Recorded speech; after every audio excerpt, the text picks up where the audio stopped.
Lobster Productions. We are being hypnotized by people like this. Newsreaders, politicians, teachers, lecturers. We are in a country and in a world that is being run by unbelievably sick people. The chasm between what we're told is going on and what is really going on is absolutely enormous. Oh yeah, dude. There's some Nephilim.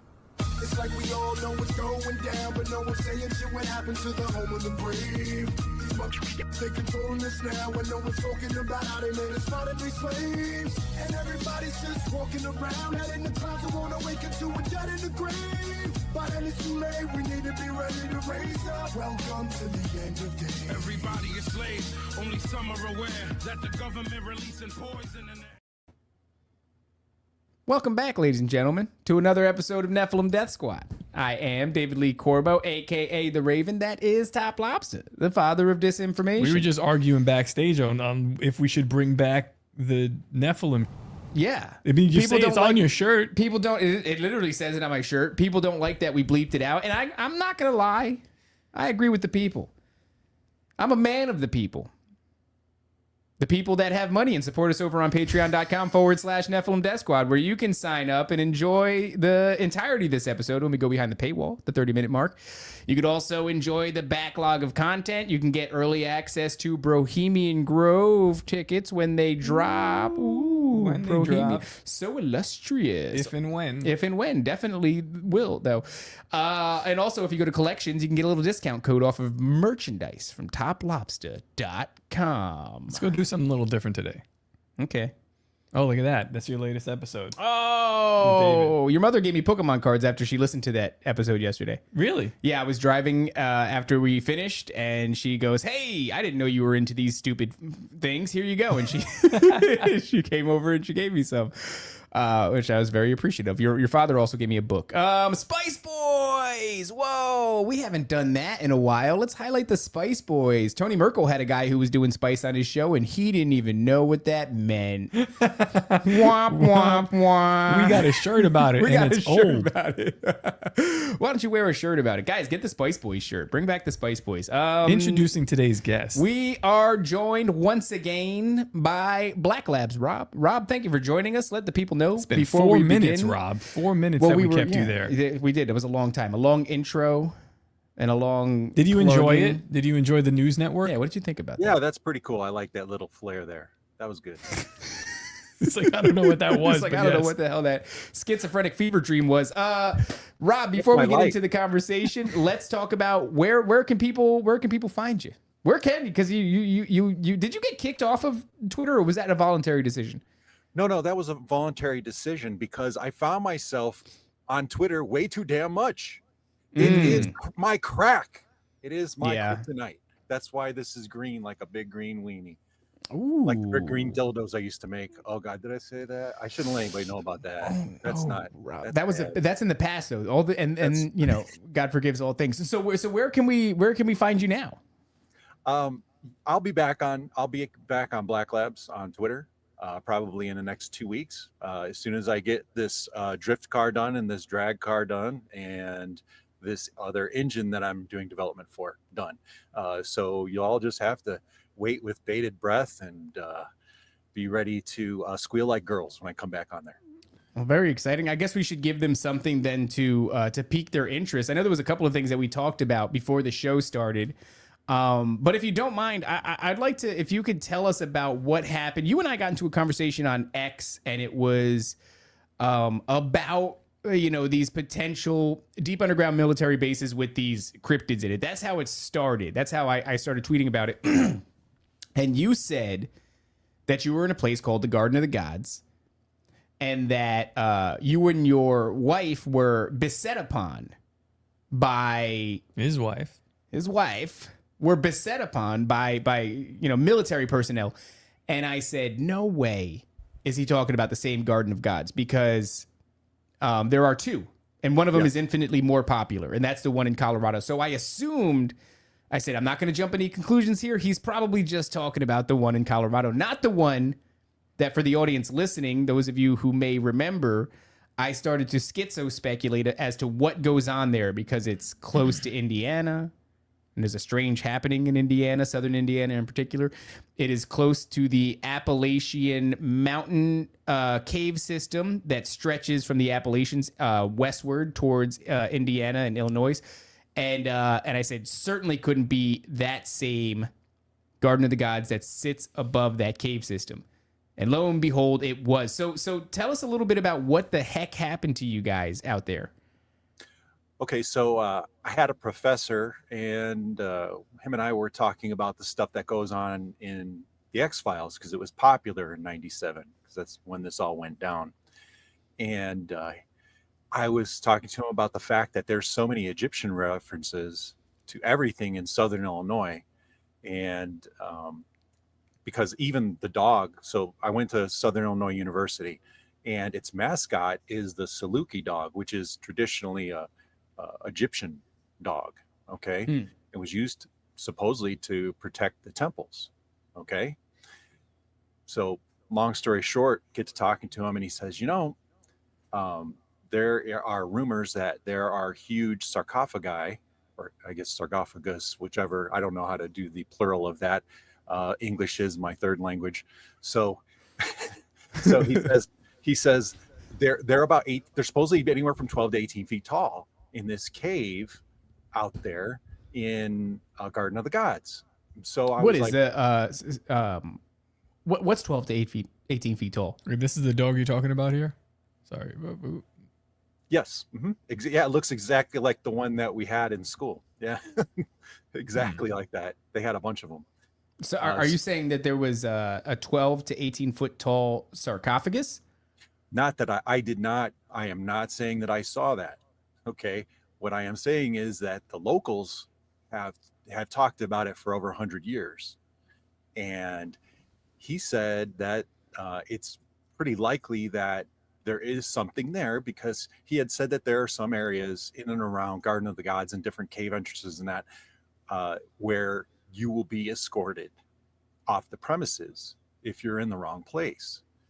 And he had heard this since the 60s, because that's when he started that's when he was going to school there and then eventually became a professor. Anyways, so this goes on in my head for a few days, and the weekend's coming up, and I go, maybe we should go check this out. This is kind of interesting. And we would go on hikes all the time anyways. So we would go out to Kentucky and these various areas and go camp and that. And also too, at the time I was kind of big into the rave scene. So we would oftentimes go to these, 3-day events or whatever. So we were kind of outdoorsy at the time. So we decided that we're going to go over there. We get to actually talking to some of the locals, and it gets really weird now, because the locals have a very large difference of opinion. There are people that if you talk to them about it, they either lock up or they get angry at you, or there are people who will go, come over to my house and meet my uncle, because he secondhand knows somebody that had been out there and has seen these huge artifacts, right? Supposedly some of them. I was thinking about not speaking and totally freezing up my body just to throw the audience for a loop. Yeah. That would have been cool. Okay, he's back. There we go. So you were saying that some people might even invite you over to meet like their uncle for what purpose? To talk about the various stories that they've passed down from generation to generation concerning the people discovering these large artifacts. And I mean, we got such varied opinions on it that it really kind of upped the level of intrigue to a point that it was almost irresistible to go out there. So based on people that we spoke to in and around town, the locals, we kind of figured out an area that would most likely be where we would most likely find this cave entrance that everyone was talking about. Now here's the weird thing. We go out there and we start searching around in that area, and we see what looks like a cave entrance and it's very well formed, and you can even kind of see down into the cracks between the rocks. But there is this huge rock that's in front of it. And so we're there with pair of binoculars, and we're just kind of walking around and just looking, and we walk for another 10 minutes or whatever, and we look around at these different rock formations. And I don't know if you saw, but some of those rock formations too do not look organic in Garden of the Gods, especially not for the Midwest area. Yeah. Hey Nancy, I don't if you're there, can you pull up some of the images of Garden in the Gods or Garden of the Gods in Illinois? Because you also get ones for Colorado, but a lot of them, from my memory, they seem to look like stacked, like how like a person would stack stones. But I mean, this would have to be a tremendous. Did we just what was that, like a power fluctuation? That was weird. It just got dark in here. This would have to be a tremendous person. Okay, it looks like Nancy's already got some stuff pulled up. I got a thing right here. Actually, yeah, can you put that on there? Because I got this little dookie ass mouse. Let me see some of these images, because I remember that specifically. They look like they're, gigantic boulders, and yeah, this is that's fascinating. Look at some of these are crazy. There's a staircase there. The staircase, Whoa.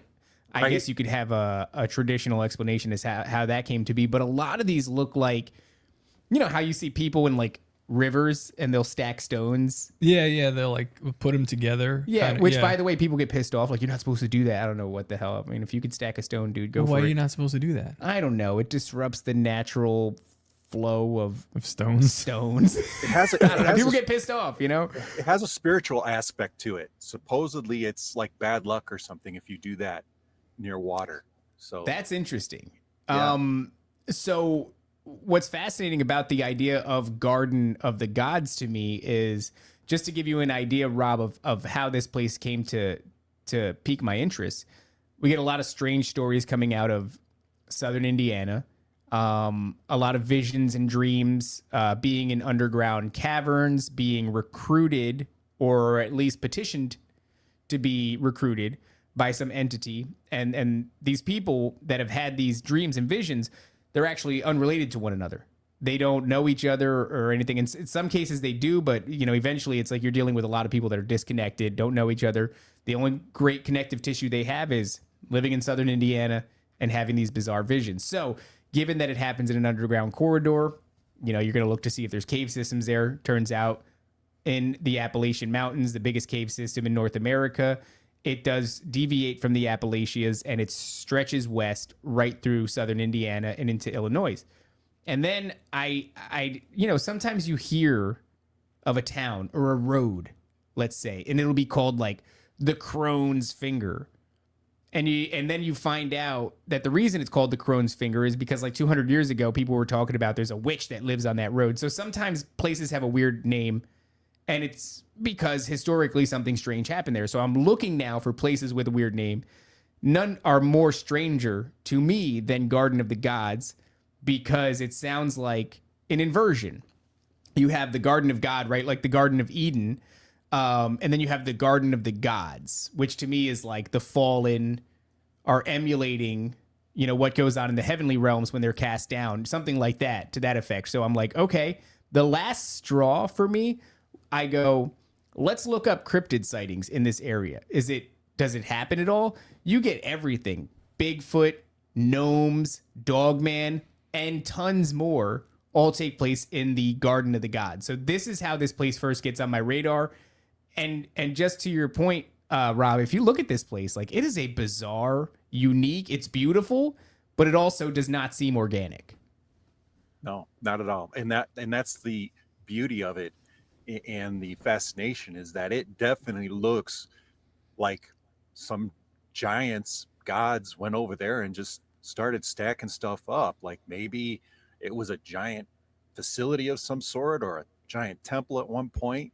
A lot of these formations, they just don't work out as far as that part of the country either. That, you see these kind of formations typically out west, and there's a reason that they can explain it away. They can say, well, there's, this used to be underwater. That's one of the things they say, especially about like in this area in New Mexico and Arizona. That's why we have all the sand. allegedly. So, water has some unique abilities to be able to wash sand away from rocks, and then the rocks settle on top of each other. Okay, those hydrodynamics make sense in that they could do that. And then eventually, when the water was moved away from that area, then you would be left with these rocks that were kind of set on top of each other. Okay, fine. Well, what happened here? This doesn't make any sense. That action doesn't occur there, and there's so much foliage. It just doesn't add up. So And a lot of that is an elevation that's above the tree lines. So I've seen images from Garden of the Gods where you're still among those stacked rock formations, but you're looking over tree lines. You're at a pretty considerable elevation. So yeah, that'd be a lot of water. Well, I mean, yeah. And makes you wonder, is that where they went to hide? If you're thinking of the giant flood myth, right? Is this kind of some sort of proof of the flood myth? Perhaps it's hard to know offhand, and no one's going to want to admit that, especially not anyone with a professorship, because they like their tenure and they don't want to be run out on a crazy rail. Right.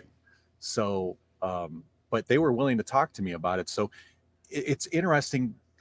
There are some people that have told me that there's a Mormon connection to this, by the way, which is another interesting. We have to be careful with this. Yeah, we have a lot of Mormon fans, and they don't like when we besmirch their organization. What do the Mormons have to do with this area? Well, supposedly there is a few Mormons who have told me this. Now, don't forget, Mormonism is like Christianity. It has some divergence in thought, right? So some Mormons that I had run across had said, oh yeah, supposedly Joseph Smith found some other tablets in that area and some other artifacts. That's interesting. Yeah. So that was one that blew me away. Now, I didn't find this out till, almost 10 years ago or something like this, because I had related this story to a Mormon friend of mine. And he's like, oh yeah, we know all about that. And I'm like, well, of course you guys do. Because anything that's Egyptian, you guys seem down with. I don't know if you've ever noticed those connections with some of the stories that the Mormons tell, and then some of the stories from the Egyptian lore are very similar. And it's a weird kind of overlap, because we've had Dr. Narco Longo on the show, who's not a doctor at all, and he says that if you look at, there's like all of these things about America where he believes the entire map has been inverted, and that America was actually Egypt. He thinks that the Mississippi was the Nile. You have Memphis, Tennessee. There's like a lot of Egyptian names, especially in and around like the Mississippi and things of that nature. And then, yeah, when you look into the Grand Canyon, supposedly there's like Egyptian artifacts that were found in there, hieroglyphics, all kinds of, carving, statues, Tons etc. of pyramids all over the place. Right. Yeah. The burial mounds, which each time one of them is dug up, it's a pyramid. So, the speculation is that many of these mounds that seem to be hills are actually pyramids. So I don't know where to place that exactly, but it wouldn't surprise me given the tablets and the etchings and, things of that nature, and the Mormons' interest in the more mystic side of Christianity, more relic driven lore. Wouldn't surprise me at all. Well, it's interesting that you mentioned that too, because our best artifact that we have here in New Mexico is Chaco Canyon, where there are Proto-Hebraic carvings in cave wall out here that don't match any of the other civilizations that inhabited the area. Not to mention too, now that they've found that there is they're going back 8 million years now, they think was the first proto-Indian, I think it was, proto-Aryan remains were found that were 8 million years old, and they had with them evidence of civilization, tools, utensils, etc., pottery, 8 million years old. So our whole idea of what we believe as far as our own origin stories are completely wrong.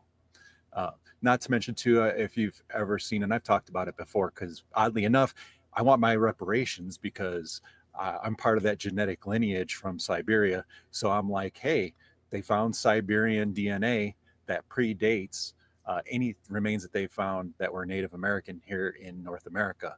So now they, based on that, Russia is making a legal claim to the UN and saying, hey, that's actually our land. Oh, They want to claim to North America. So there's a lot of people that believe that that are starting to put it together and are thinking that maybe Putin's gambit with this war against Ukraine and now against Greater Europe, as it looks like it's developing into, is actually part of that claim that he wants to make. And if you remember, he was going back through and he was looking into the DNA of the Scythian warriors, which, depending on how you look at it, some of that Scythian lineage could actually be part of the Malta lineage that was found here in North America. So that may be the base, because everyone's like, well, why is he messing with DNA? You know, they don't have a really good economy, right? Their military is mediocre at best. You know, there's a lot of other things he should be concentrating on. Why is he concentrating on this Scythian DNA study? Well, because that Scythian DNA study, my hypothesis is that that may link him to a claim to areas of North America.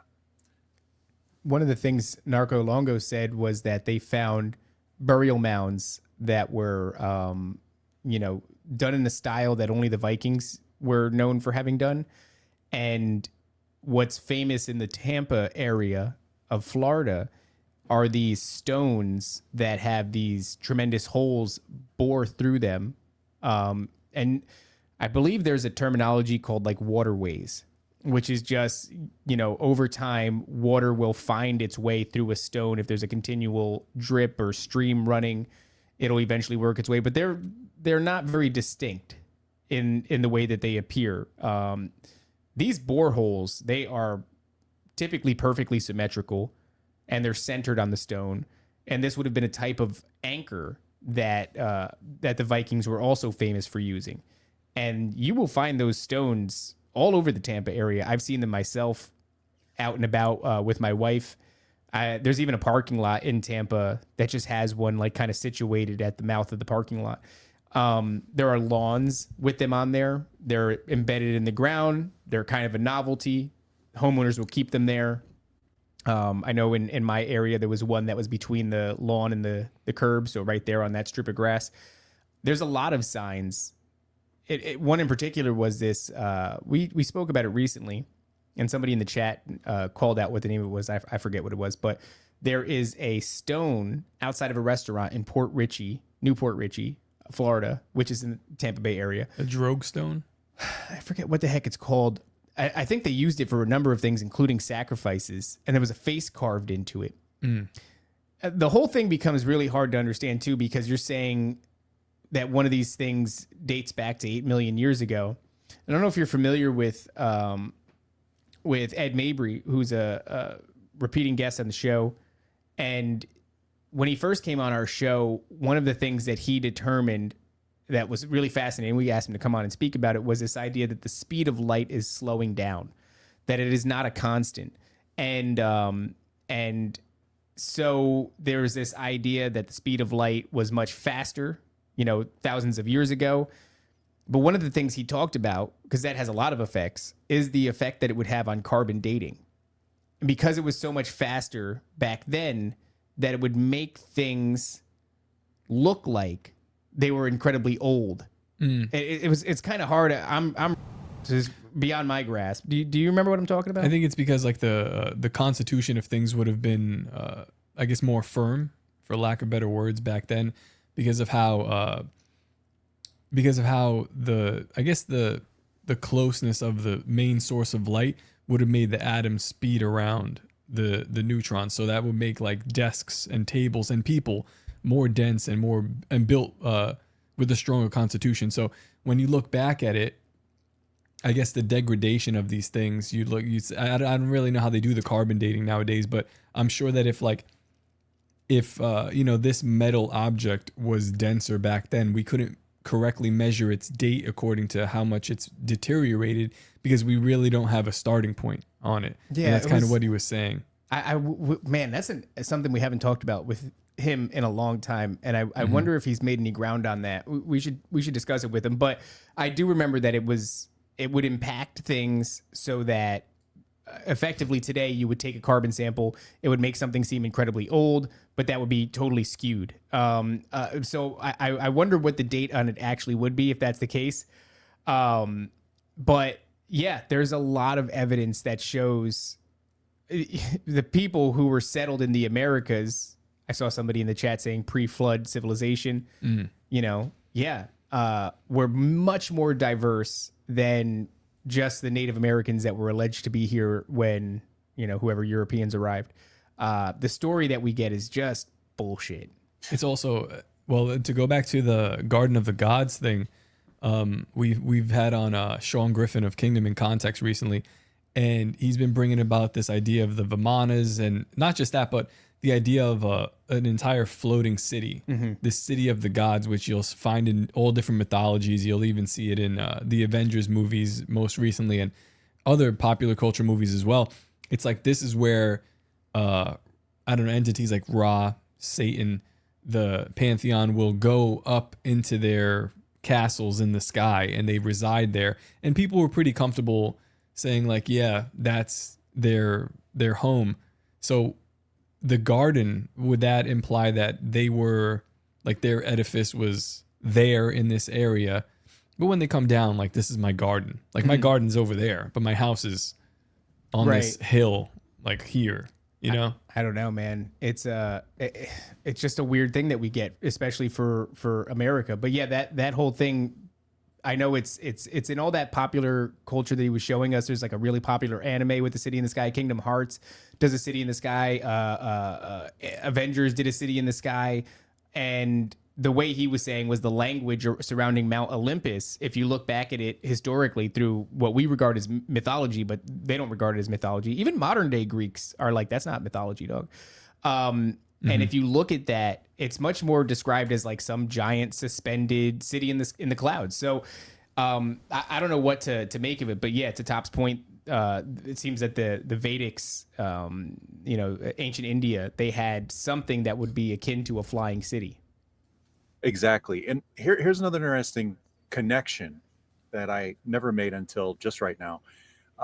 When I was stationed in Crete, Greece, obviously that's where the Minotaur was. There's huge cave. There's just gigantic cave structures all over in that area of Greece on that island. Now, here's the interesting thing. Same thing happened to me there. If you go and you try and go into the caves in Crete, you will be run out of that pretty quick. People will show up. A lot of times they will have actually guards at cave entrances. And what they say is it's because it's for your own safety. It's this, it's that. That was in 1991 when I was there. But, there's plenty of people, plenty of the locals are like, there's nothing wrong with those caves. We played in them, all the time. It was only in like the last, 4 or 5 years that suddenly, nobody's allowed in the caves anymore. And sometimes you could find a rogue entrance somewhere that wasn't being guarded or didn't have any. So they used to put this like mesh. So what they would do is they'd take chains across the front of the entrance, and these chains would hang. They would actually bolt them in up above the cave entrance on the rocks, and then have the chains come down, and they were basically meshed into like a net, right? Of chains, so you couldn't get into most of the entrances. But some of the entrances would actually have their version of Park Service just sitting there waiting for you to try and go in. And it's like, that's interesting that you would spend this much money to have a public servant sit there, with what they make, which is pretty decent money in Greece, just to sit there all day and just make sure nobody comes near the cave entrance. That's odd, right? That's interesting because you would, as a public servant, probably not know what the hell you're doing. You're just told to sit there and guard it. I wonder when you know, it's pretty clear now that we have a tremendous amount of deep underground military bases. And that's not a secret. Maybe there was once upon a time where that was, but you know, even the story of Phil Schneider, who I've butchered on Tinfoil Hat, much to my dismay. I called him Whitley Strieber, and now I'm a fool and a moron. But Phil Schneider, you know, he's just telling you a story. You can choose to believe it or not, but what does seem to be true is that he was contracted to build these deep underground military bases before he had his fingers blown off by some sort of alien and his guts strewn about. And then, you know, killed after multiple attempts on his life. But it's pretty open and obvious now that deep underground military bases are a thing. That's not a secret anymore. So a lot of people are speculating, are they doomsday bunkers? And there's a lot of, you know, evidence that suggests like, yeah, the elites are preparing for, but when did they start preparing? And I wonder if it would have been similar to the time where all of these areas started getting barred off to the public, because it strikes me as pretty obvious that like, if you wanted to do that, make a deep underground military base to try to survive some sort of coming calamity, let's say like a polar shift or something like that, you would probably start with whatever natural structures already existed. So a cave system would be a pretty obvious place to you know, start fleshing out your deep underground military base. I just can't help but there's probably no way to get a number on that. When did that endeavor start of dumbs? But would it have been around the same time? Well, I mean, if you look back, I mean, the Smithsonian was going and clearing out artifacts from caves all the way back to, well, actually, you know, oddly enough, it seems like the wholesale use of the Smithsonian to clear out cave systems and artifacts was right before the Civil War. So I had another thought that what if the Civil War was a distraction to keep us from digging any further into these artifacts?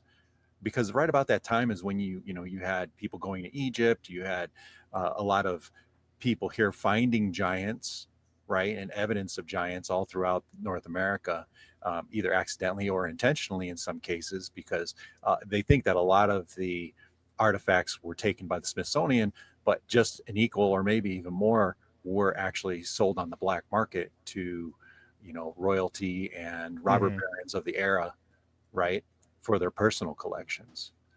And if I am, you know, and obviously we're at that time we're moving westward and there's homesteading occurring.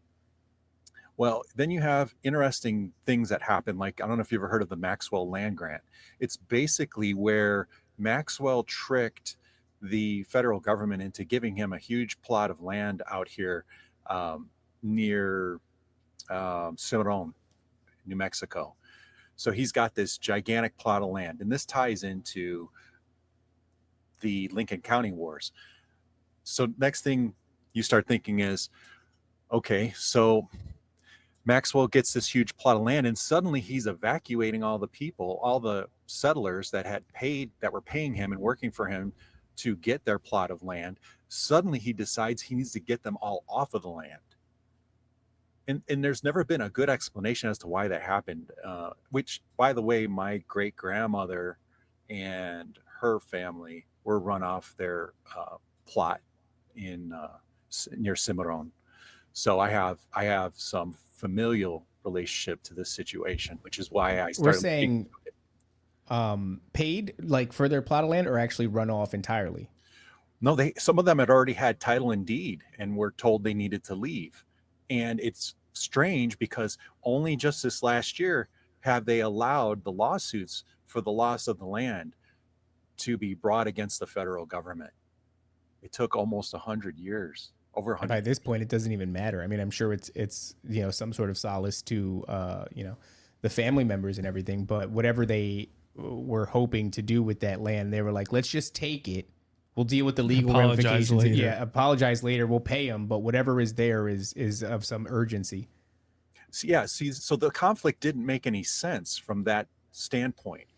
And as we know, that area is just due east of Dulce, right, which is where the Phil Schneider events all occurred. Mm-hmm. Okay, so New Mexico, obviously, as you know, that it's a mess of different lore and different battles and strife and strange decisions that were made by the federal government, and they decided to make a nuclear bomb here, which makes you wonder, were they gleaning some of their knowledge from ancient artifacts? You start to wonder that. And also, too, one of the last texts on Epstein's phone, when he was taken into custody, had GPS coordinates to a borehole that is just outside of Dulce.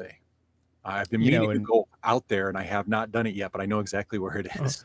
Don't do it. Yeah. Well, I mean, shout out to Jeremy Ryan Slate, L. Ron Hubbard. He's out there in the. David. I'm just busting his balls. on, I love man. Jeremy. L. Ron Hubbard is out there in the deserts of New Mexico with Jack Parsons, and they're each other off and doing all these kind of Babylonian workings from Aleister Crowley's works. And so whatever the hell's going on there. And I'm not saying Jeremy Ryan Clark had anything to do with that. That's I reject that. I reject that premise. but yeah, I mean, it's Jeremy Ryan Slate. I'm sorry. It's a strange area filled with a lot of strangeness. You get the supposed UFO crash. Not just that. I mean, the entire place seems. I've never been there, but from what I hear, it seems like a little bit of a meth den. Everyone's kind of downtrodden. It's a desert, right? I mean, New Mexico is It's a desert, but it's also a desert that's at altitude, which is odd. So it's in a high place. Yeah. Yes. Yeah. Well, look, before we go any further on that, we have given poor people far too much. Let no one say that we're not generous and that we don't love our poors. But alas, all good things have to come to an end. If you want to continue watching this, patreon.com/Nephilim Death Squad. Otherwise, give it a week and you'll watch the entire episode when it releases. Censored, though, because YouTube will ruin our lives if we don't. Okay, so I'd like to pull it back a little bit, though, before we get too far into all of the fun lore of New Mexico, and I want to know what the heck happened. How did this saga end for you in Garden of the Gods? Okay, so let me first explain to you that after this happened, both my wife and I were kind of in shock, which didn't make sense, and things were really foggy for the rest of that day.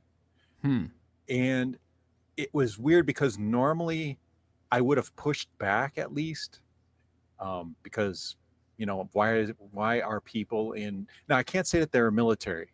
Okay, I can't. Now they might have been contractors, which would make more sense. And from what I've heard from the community that I kind of circle in, which a lot of them are like ex-Navy SEALs, ex-operators, a lot of ex-intelligence people that I rub shoulders with on and off, especially out here. It's almost unavoidable.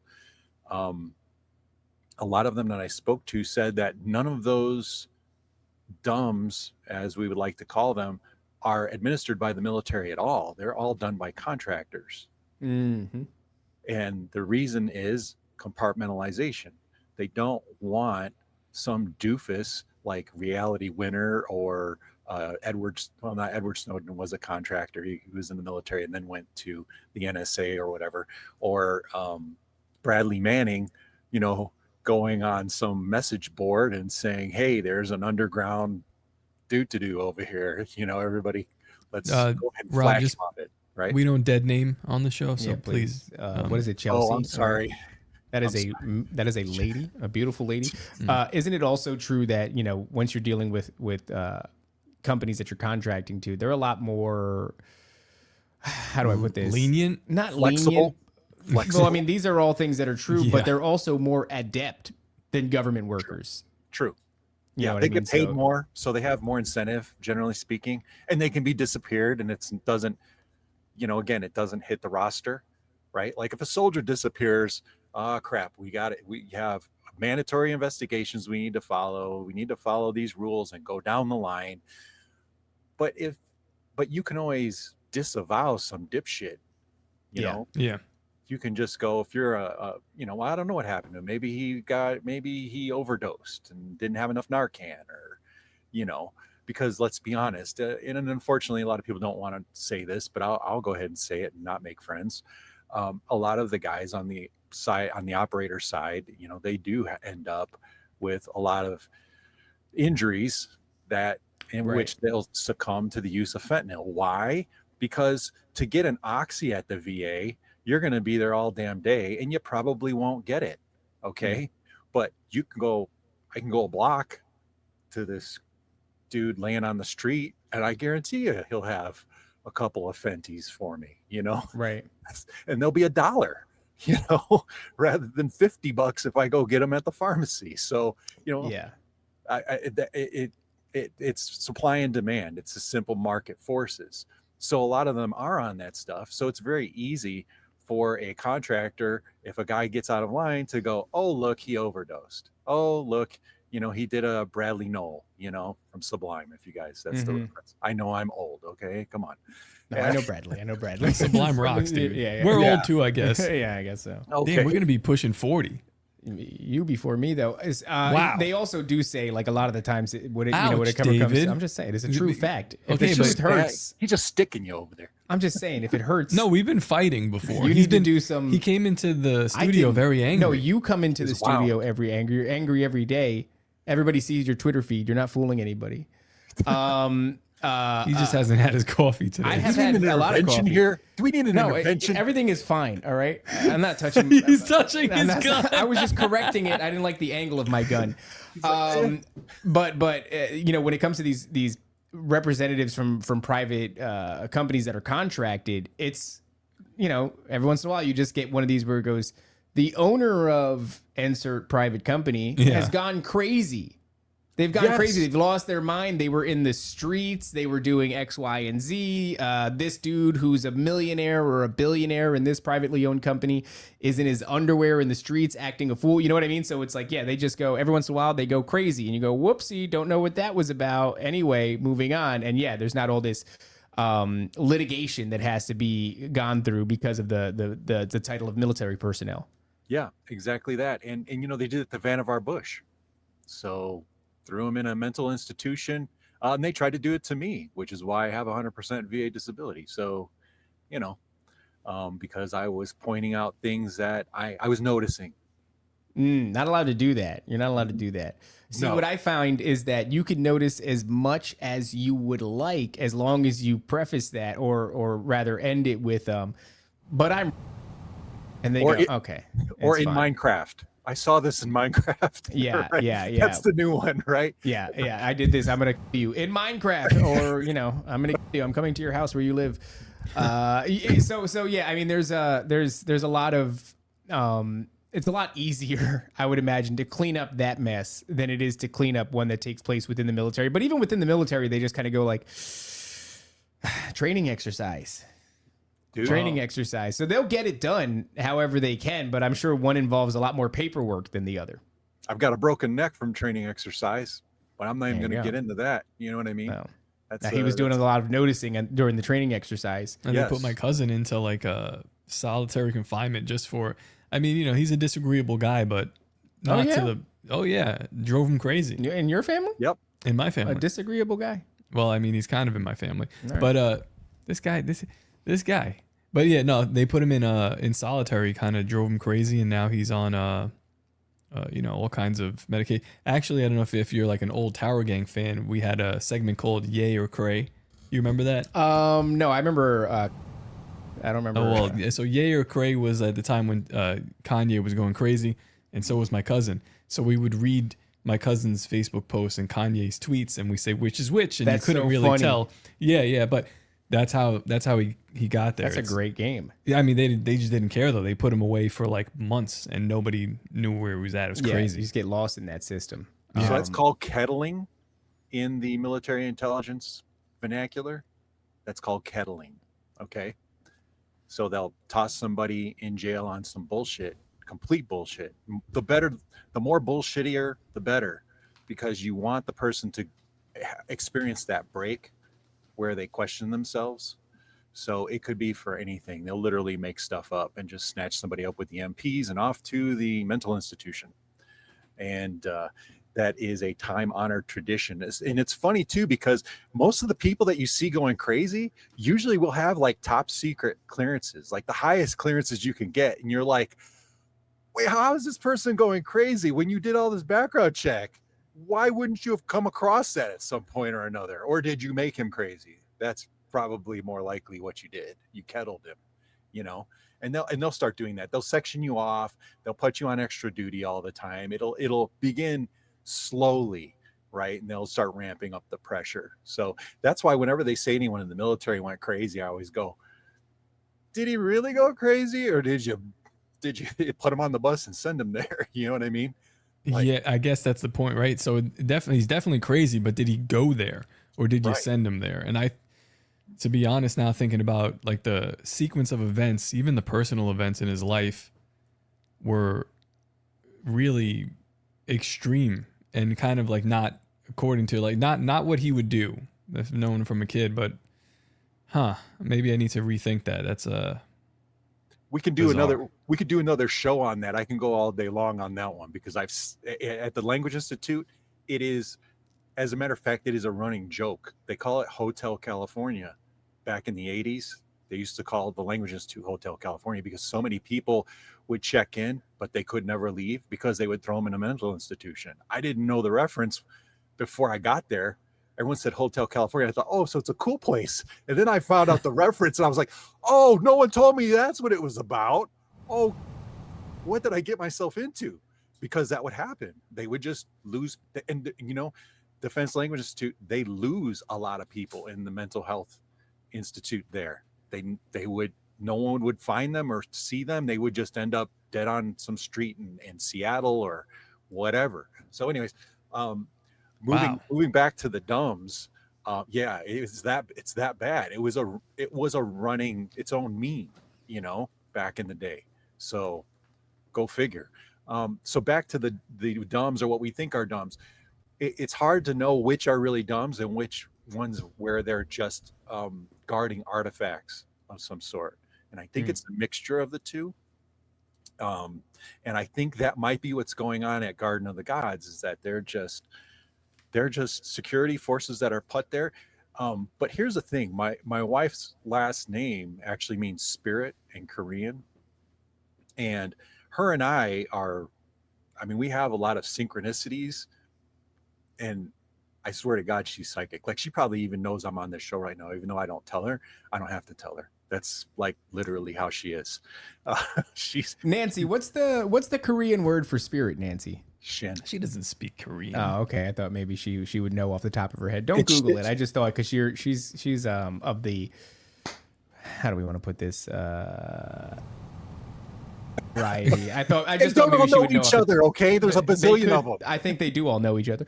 Well, we were talking to Trey Hudson, right, of the Meadow Project. And I don't know. I'm old. I don't remember. I don't David. remember either. I'm pushing forward. We're getting up there. You're 39, right? No. So Trey Hudson is, he's got this military background, and then he's also got this thing that happens later on in his retirement, where all of a sudden he finds himself at the center of a strange happening in a place that's only described as the Meadow, where you might imagine it like a Skinwalker Ranch, right? A high strangeness area. My point is to say, like, whatever his military intelligence background was, you could see the overlap in what he then is interested in his retirement. I think these things attract people. If you have that proclivity, if you have that bent towards the supernatural, towards the fantastic, it's the same way if you get like a non-believer, a very strict kind of high skeptic, atheist character, and you put him in an area of high strangeness, he'll go, nope, nothing's happening here. But then there's another type of person that's like picking up on all of the strangeness. So I just think that it's not a coincidence. You talking about this spiritual aspect to you and your wife, and then what ends up happening to you, and then just all of the things that you end up fascinated with for the rest of your life. Yeah, exactly. And I was always fascinated with this stuff as a kid, just because I played Dungeons and Dragons and stuff. I know I shouldn't admit that. I shouldn't. That's my son wants to play Dungeons and Dragons. The only reason that I'm against it is because I think there's a tremendous amount of reading involved.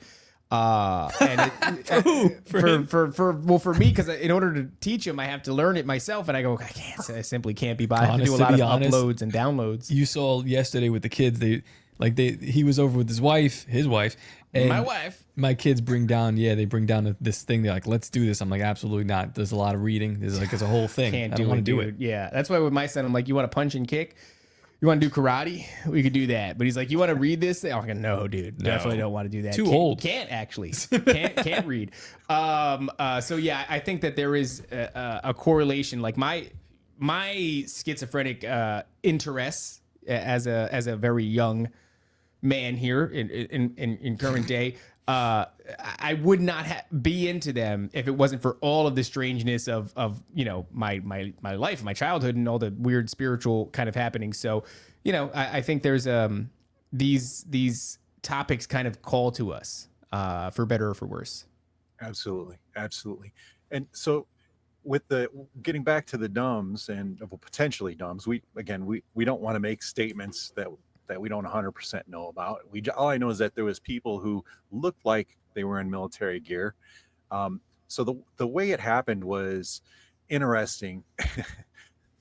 So Not old. true. That's not. I think that's not my wife in the chat. Is this a type thing or what's When going she on goes, here? she goes, my Can we call husband is pedo? so old and embarrassing. That is not my wife. I know that because much like me, she doesn't like to read. And she goes, I don't like when you go behind the paywall. I go, hey, sign into our Patreon. She won't do it. She goes, no, simply not going to do that. So I She know won't that do that's not her. She said, what kind of supporting is that? What's happening About a here? half an hour's worth of support. Good That's what I grief. get.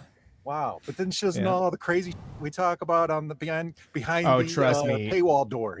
She is subjected to it constantly. See, constantly. I don't let those things mix. My wife, I separate that stuff from her because I don't want to drive her as crazy as I am. That would be terrible, My And, wife is immune to it. She has gotten so good at the like, like she does it like I'm a child. She goes, wow. She does it to me too. It's actually quite demeaning. I go, he condescends to other people now. Oh yeah, she's my gosh. brutal. Oh She my goes, god! Wow. that's great top. Yeah. And then she scrolls TikTok. Sometimes I look at her and I go, hey, tell me what I just said. She goes, can't. Simply can't do that. She can't just tell you went, what you "Chook." just said. Just 100%. She's great at it. She's a master at it. my and then she'll show me later on. She'll be like, look what this person on TikTok is saying. I go, that's what I just said to you. That's actually what I just said to you, but that's not me. Isn't that something? So I'm sorry. Go on. we'll switch back and so we're walking around. We're trying to find this place. It takes maybe about 2 hours to where, and what's weird is that's the only day we decided not to take the dogs. So we left the dogs in the cabin. Maybe it was a good thing because we all know how guys who are wearing all black and have guns are with dogs. Probably Oh, would've yeah. had them again. They would have been long gone. So that worked out pretty well. So she all of a sudden starts getting a headache. This is the part I don't tell anybody. Matter of fact, I don't even talk to her about this part of it because she gets a little weird. She starts, I got a headache. I want to go back. And I'm like, that's weird. And I started feeling kind of weird. And I'm like, but I might just be tired or I'm dehydrated or whatever. I've been walking for 2 freaking hours and it's like 100 degrees out.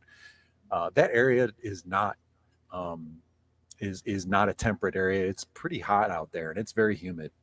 And if this was in September, right around this time of the year.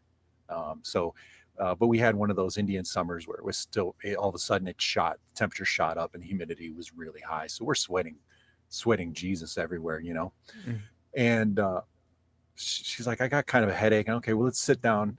And I am sitting there with the binoculars, just looking around. I go, that kind of looks like what they were talking about, doesn't it?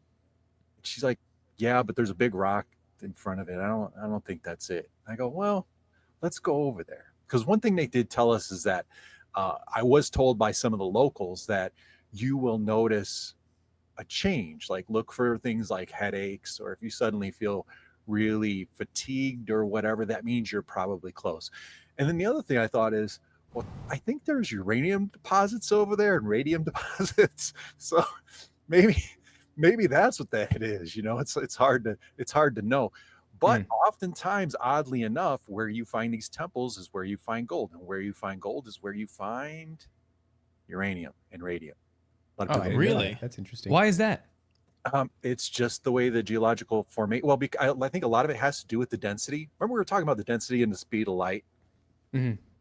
Well, usually you're going to find from gold to uranium, it's very similar density, right? And I think you're only off by like maybe a handful of neutrons and electrons, etc.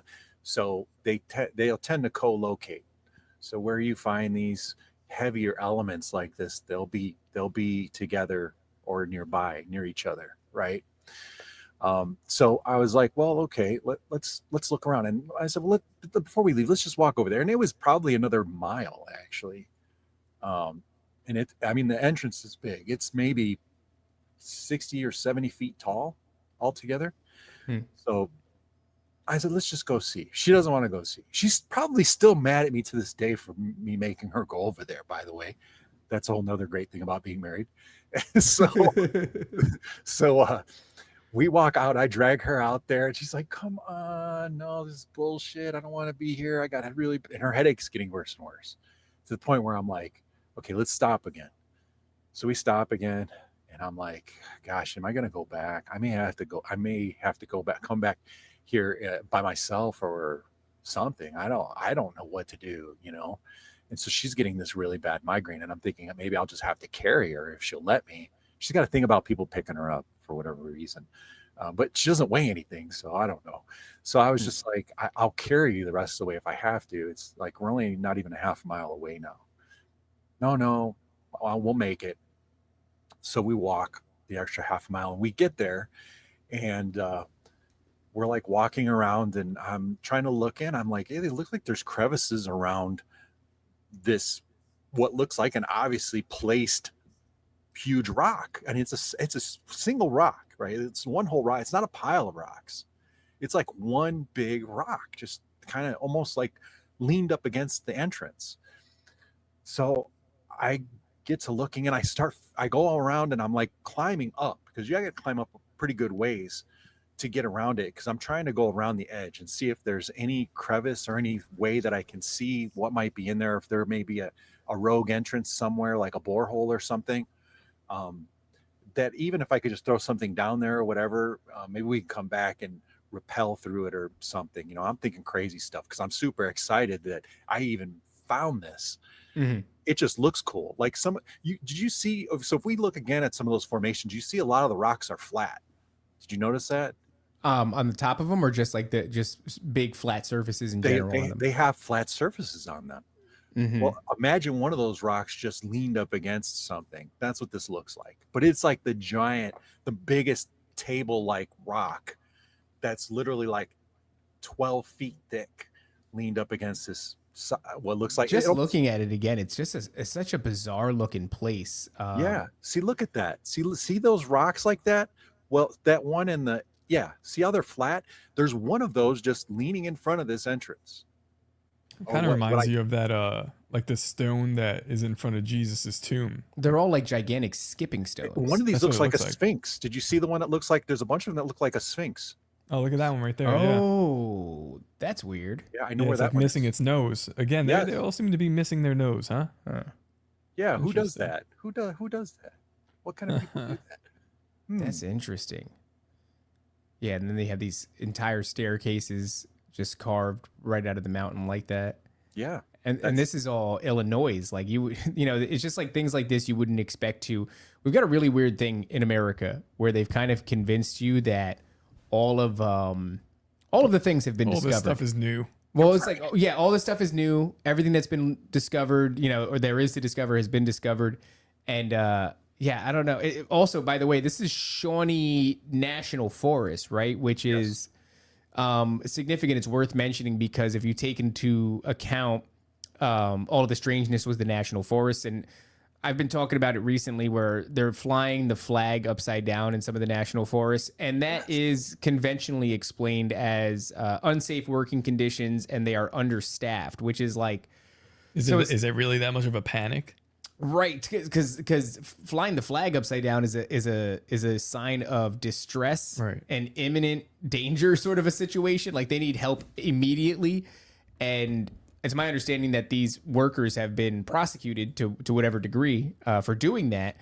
But it's just a strange thing that's happening. And then you look into like kind of David Paulides missing 411.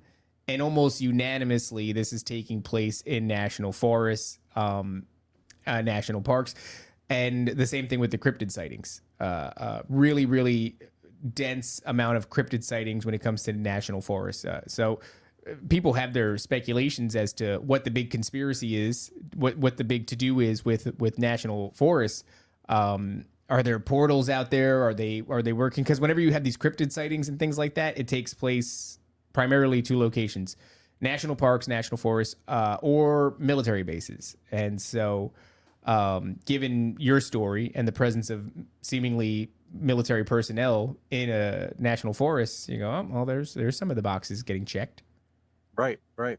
So we're poking around this entrance, trying to figure out a way in, and I'm trying to kind of catalog where we are and make a map while I'm there and catalog these openings that I'm seeing. And I'm feeling cold air come up from them. I mean, a lot of cold air. I mean, it is a surprising amount, almost like they were running. What would happen if you were running systems in a cave system? Because, you know, underground systems need to have the air pumped in from above, right, to increase the air pressure underneath. Because sometimes you'll get stagnation, you'll get different types of natural occurring fumes, everything from radon gas, again, back to the uranium and or gold mining situation, right?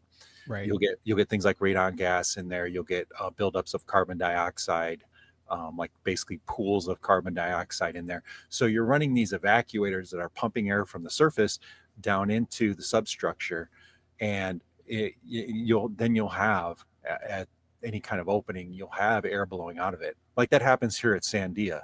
So Sandia National Labs has some underground facilities, and if you look on Google Maps, you can see where they have the air handlers that are pumping the fresh air down into the underground substructure. So then I get to thinking, hey, I wonder if this is pumping air. This is because air is being pumped down into there intentionally.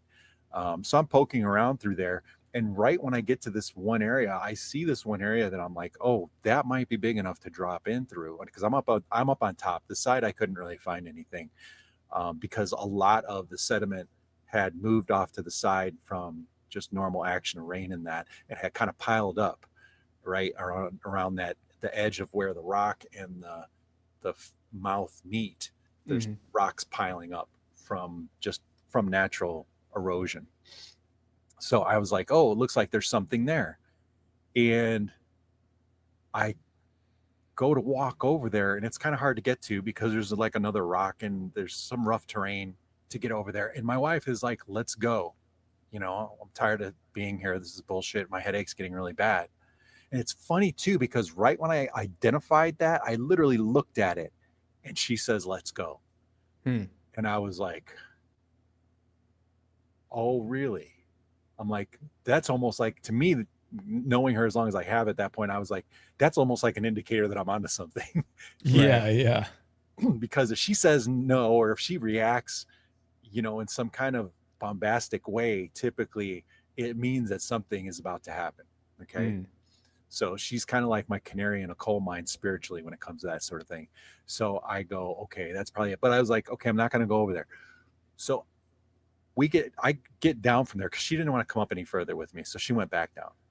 So I come back down the way I came and get back down, and we're literally getting all our stuff ready, putting our backpacks on, and we turn around and those guys are there. And it's weird because I did not. So you can hear people walk because there's some leaves that are starting to fall, and there's some foliage and brush, right, that you would have to walk through. And you could hear us walk. We could hear ourselves walk to it, and we can hear the wind, a little bit of wind rustling and that. But these guys are right on us. Like we literally are we're facing the entrance, getting our stuff on, right? Because we laid it up against the entrance. We turn around and they're there already. And I get accused of that too, right? People accuse me of floating, not walking, because I generally have a pretty easy step, even though I'm like 220. So, and I startle people. But these people, there's no way with the amount of gear that they had on that they could have got there without us hearing some of the gear rattle. I mean, they had backpacks, the whole thing, without hearing something. They had combat boots on, the whole thing. They were not wearing gear that was quiet. Okay. And I'm going, and they're like, you cannot be here. Do you understand me? And they seemed, the urgency in the guy's voice was not like you need to leave, or that, we're mad that you're here. It's like you're in danger and so are we. So let's get out of here. It was that kind of thing. Like somebody, almost like when you're pulling somebody away from a fire or something, right? It was more of that tone than it was like you did something wrong. It was, we have to get you out of here now.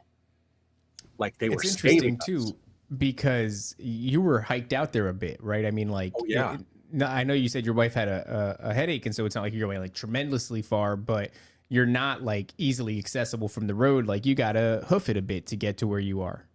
At least, from what I remember, it was at least about, from the time it took us to walk at that pace, it was probably about 6 or 7 miles out from the visitors area, from the parking lot out there. Now so they were probably already pissed. That's actually relatively close though to people. It's just, not too far, but it's dense. It was getting dense out there. So like we're in the woods. We're not on a regular trail. We're taking deer trails. We're not on the trails that they designated. Something that M. Lauren brought up in the chat earlier too. She said that there is a lot of serial killers when it comes to national forests. Serial killers are a really weird thing because I get more and more comfortable with the idea that they're not real and that they are this sort of blanket excuse that they can use for weird mutilations, people going missing in droves. If you could just attribute all these missing people and all these murders to just one person, well, then that makes cleanup pretty easy. Because number one, you just go, it was the backdoor killer. I don't know why. The smiley face killer. And then once you're done with your work, if you can just pin it all on one dude, and then everything is wrapped up and done, or you don't even pin it on him. You just go, who knows? He's still at large. Who was the Zodiac killer? We don't know who you know what I mean? Like that kind of a deal. It just seems like a really convenient and fantastic scapegoat. So where do you think these guys came from? You don't think that they really walked up on you? You said that they're wearing like all black fatigues, combat boots, like hiking gear. So they're in these mountains, or they're in this forest doing something, you think? And they have weapons. They had ARs and they were decked out. I mean, helmets and everything. I was like, there's no way I didn't hear you. There's just no way. And it's funny too, because I mean, and that's the thing that startled me, was like, how did they get there without us hearing them? And like, it was very disconcerting, the fact that anyone was able to get the jump on us. Because I thought, and then the serial killer vibe did come up. I thought, God, how did we miss this? Anybody could have walked up on us. Like this was frightening. Somebody could have followed us out there and we could have been disappeared. This is a good question. Jingleheimer Schmidt says, BlaqLabs, do you think they have secret entrances they popped out of, or are they ethereal? I would say, secret entrances more likely. What do you think, Rob? Yeah, that's where I'm at with it. I think it's probably secret entrances. That's not too uncommon. So I don't know if I want to give his name, but there is a very strange fellow in Arizona who had invented a unit that it was a robot. And what this robot does is it actually welds these giant plastic sewage pipes, big giant plastic drainage pipes that are like up to like 30, 40 feet, 50 feet in diameter, because you can't actually like move a pipe like that. What they do is they bring it in sections, and then they have this like crawler robot that then heats the sections together. Mm-hmm. And he has told me he's been all around the country because he patented that particular device. Okay, he owned the company and then sold it off later. And now he's just an eccentric weirdo out in the desert who shoots stuff all day, which is fine. Nice. I mean, Retirement goals. That sounds Yeah, like right. a nice life. Right. I'm working towards it. I'm not there yet. So anyways, and he had said that he had done work back in the 80s when he first patented this device, that he had done a demonstration out in Southern Illinois. And he said this unsolicited. We were just talking. He was talking. As a matter of fact, he was the guy who introduced me to Phil Schneider, Mm.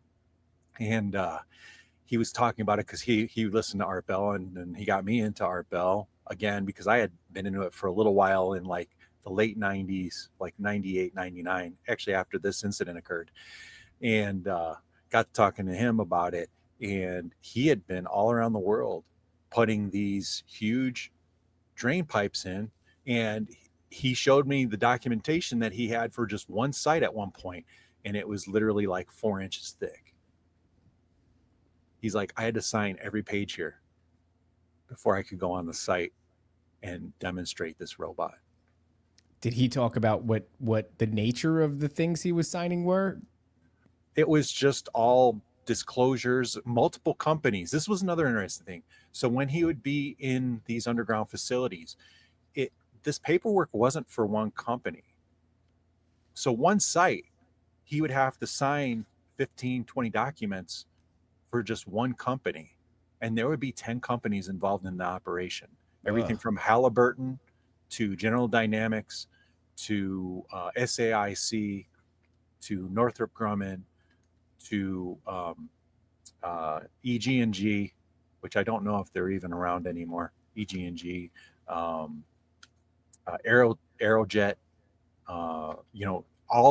and I'm going through it, just looking at these disclosure agreements, just going, what the hell, and the number of players that are involved in these at any given time from a corporate level is just this giant web of different defense contractors, who are all trying to, and they're all in a big way trying to CYA, right? In some method.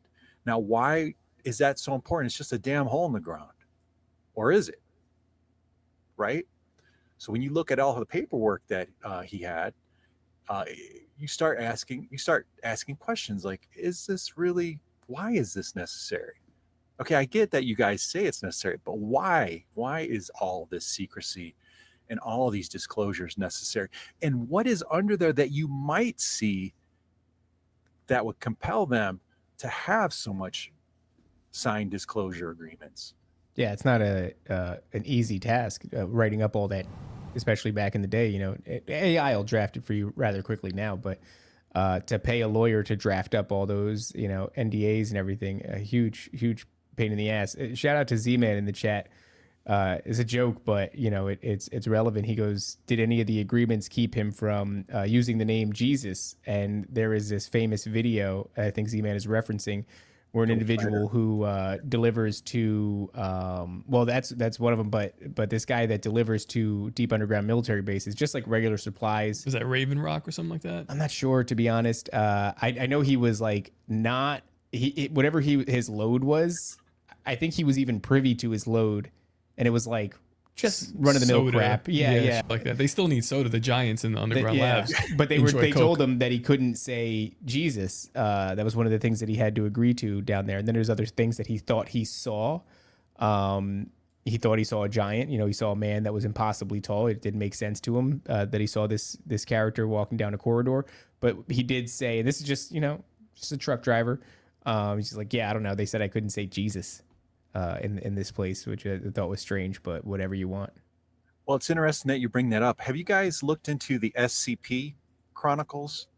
No. So Nope. SCP is basically, it's kind of like a copy pasta or creepy pasta type thing, right? Mhm. Where these people write up these stories, and these stories are about different entities and cryptids that have been found. Now, there are cryptids in there that you can't pray around. That's actually not an uncommon thread. Wait, what is this? SCP. I see Z-Man knows what it is, and I trust his judgment very much. He says SCP, baby, let's go. So we've touched on something interesting. I've never heard of it. So this is a type of creepy pasta. And what are they giving you lore for each of these cryptids? Yes. And some of them you can't pray around. Do you think that means you can't do it, or if you wanted to stick around, you can't do it? Well, you can. Some of these entities get triggered, or their bonds are released and they are let go because of you praying or you saying Jesus, or they lose their, or starts, or it some woman across on the other side of the world gives birth to the Antichrist every time you say Jesus or something like that. Interesting. They have a lot of that type of lore, but it's done so well, and it makes you wonder if that is in our collective consciousness, and Yeah. then SCP is just the outlet that we already know about these entities, right? Yeah, well, that's that idea of this idea, a muse, right? You're channeling something, you don't realize it, your idea is inspired one way or another. And I do think it's funny. Imagine the labor that it takes to summon some sort of demon into this realm, and you go, okay, we got him here, let's study him, let's harness his energy. He's hanging out, he's cool. And then all of a sudden somebody's like, Jesus, and he's like, oh, he just disappears, and you're like, dude, that took me, That was millions of dollars of research. I had to off L. Ron Hubbard in the deserts of New Mexico to get that to happen, and you just made this thing go away. The archive is right up the street. The L. Ron Hubbard Underground Archive is not too far from here, man. Maybe. What are you talking about? There's an L. Ron Hubbard underground archive. Yes. So SCPs. It looks like there's like thousands of them. Oh, Yeah. really? And these are things that people are writing, and these are filed away under creepypastas. Well, basically, I mean, yeah. So what they I've seen that one, the stairwell right there. Yes. What does it say? A unit staircase with something waiting just beyond your flashlight's reach. Oh, an unlit. Man, look at how great my eyes are that I can read that from here. You were saying before that my eyes are bad, and I said 2020, you shut your mouth, and then I've just proved it to you. I have heard that the idea too of a lone staircase in the middle of like the wilderness. Yeah. I don't know what to I've make seen of that. I've actually seen that. I don't know if it's Really? left over from a building or what, but I've seen that. Yeah. Yeah, you're never supposed to climb to the top Don't of climb that. it. Yeah, don't climb I it. really, but here I was compelled to do that though. Of course. It's just human nature, right? I'd climb it. Oh, there's a damn staircase here. What the hell is that? You want to go over there, right? Yeah. Like, why is that the only? But oftentimes, so that's not completely, crazy, because it was, in this case, it was stone. So if you think, well, the place would have rotted out if it was like a cabin, and then what would be left, right? Because a lot of times in those wet and marshy areas, they would put the houses on a stilt, right? So if the structure Right. was collapsed or reclaimed, well, you're just going to leave the stone staircase there. So, it's not quite the weird woo-woo factor that you would I think still it like is. it though. It is interesting, What do you think what is in this L. Ron Hubbard's archive? Why would you keep that? What do you think is in there? I think it's all his writings and artifacts and things like that. I think there's also a seed vault in there. Okay, that's interesting. Big Mormon vibes. I just asked because it's like Sea Org is operating out here in like Tampa or something like that. Really? Yeah, yeah. Or Clearwater. Huh. Clearwater is where the headquarters of Scientology is. Clearwater, a beautiful place, I understand. Why on earth would you keep that so separate? Why across the country would you keep the workings of the late great L. Ron Hubbard? It's just interesting to me. It feels like you'd imagine they would want that nearby so that Tom Cruise can touch it. Well, I mean, Tom Cruise has no problem touching it. He's got jets, but you know what I mean. It just seems strange to keep it so separate. Well, you do know Travolta they say that he used to fly into the airstrip here over at Epstein Ranch, right? Epstein Ranch, Epstein had to basically lengthen the runway. And right before all that stuff went down, do you remember a few years ago, when they had the FCC did the testing on the emergency broadcast system? Mm-hmm. Yeah, that was like a really big speculative moment. This idea that, the idea within the QAnon community was that Trump was making sure that it was working because he was going to need to use that to tell us that. Wasn't that during Biden's administration though? Or, Yes. Biden. Yeah. Well, I mean, that's like Trump part 2. Exactly. Trump, whatever it is. Yeah. So, yeah. Here's the interesting thing, and I think Monkey Works, that's the guy who follows all the planes and the activity. Oh, yeah. In an effort to divine what might be going on with global issues. When that day when that happened, there was about 10 or 15 different Learjets, G6s, G5s, all that. I was watching them take off from my boss's place, which isn't too far away from Epstein Ranch. It was literally nonstop all day.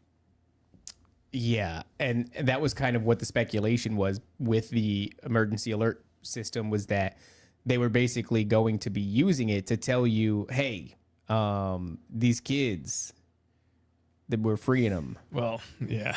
I mean, Hulk Hogan was supposed to help with that, and That's now right. he's dead. Well, thank God we still have Mel Gibson, who is alive and well, and I didn't even know he was that buff these days. So yeah, how about it? Hey, is he dead though? See, here's the thing. I've got people telling me that work in Galisteo, and one guy used to work. I got this from a person who used to work for Epstein on the ranch, and he told me under no uncertain terms that he met Epstein. He works as a bartender over in Madrid. I think he owns the bar, but it wasn't clear, and I didn't want to push it. I just want to take his story and go because I don't want to come up missing yet. Right. Don't give me too much information. Just give me enough, because I know. Yeah. And he said that he saw him. He's got a beard and a mustache, and he let himself get fat. You can't even tell who he is. But he said he's crushing. He knew right from the. Yeah, he basically went full Al Gore, and. Well, that was the speculation too. It was right after, everybody got caught up in the whirlwind of Epstein didn't kill himself. So you have two schools of thought that they created a false binary. The binary was he either killed himself or somebody murdered him and made it look like a suicide. But there was a third option, which was he's not even dead, dummy. And there were some images that came out from Epstein Island, him leaned up against a golf cart next to a maintenance worker looking up at the drone footage that seemingly caught him. That whole thing was very strange. And then, of course, the autopsy footage, not footage, but there's a picture that they take of like the body in the morgue, and there's a very distinctive ear pattern, that's almost like a fingerprint, we all have. And this dude's ear did not match Epstein's ear. All the curves and nooks and crannies were different, pretty discernibly different. So, if it came up today and said Epstein's not dead at all, I would say, what a hilarious thing they did. They popularized a meme that made people imagine there was only two options here. And there was a third the entire time. It was that he was never dead. Well, they always like that dichotomy, right? They always want that. They like the duality, but the third path they do not like. When you start finding the third path, that's usually when the system very much turns against you and whatever you're doing. That's when things start to kind of go wrong. You stop fitting in. You stop fitting into the square or the round hole, right? You just go right down the middle, and they don't like that. This guy was very open about it, though. That's the thing that blew me away. He was just Like just how nonchalant he was about it was almost more disturbing. And it wasn't really disturbing, but was almost had more of an effect on me than the actual information. And that's from two people now. One other guy I know is a maintenance guy who works on the generators, or well, they're not, well, yeah, they have generators there, and they also have they still have the pumping houses that have giant diesel water pumps that are running 24/7. The water, the whole water thing kind of intrigues me too, but I've never quite gotten to the bottom of that. No pun intended. But there is a thought. Remember, you guys were talking about the aquifers? Yeah. So you guys did some shows on the aquifers. So I'm wondering, so supposedly there is a northernmost cave complex underneath that area that goes from all the way from Carlsbad, which they shut down for what reasons no one still understands completely. They shut down Carlsbad Caverns for what, 2 years, 3 years, and said, oh, it was glue. It was bad glue on a staircase. Well, I was going. When did they do that? 2014, I think it was. Are you getting into this idea that they're using the aquifers for travel? I'm getting into the idea that Clint was from Carlsbad. The f is going on in the caverns? He got here via the aquifers. Oh, really? He's got his little submarine. Did he drive his Terramar submarine all the way to? No, he drove his primary colored Lamborghini. Yeah, which has it's a land to watercraft. They have he's got a lot of money, a lot of business acumen. Got them that. So they have there's this strange phenomenon where like a lot of elites have their submarining license. That's right. Which is strange. Doesn't make sense. It doesn't make sense. I could see a plane, but why exactly do you need a submarine license? Come on. Huh. Well, now you got questions, right? If you were using your submarine, your privately owned submersible, to travel via the aquifers to Kid Island and then back to your estate.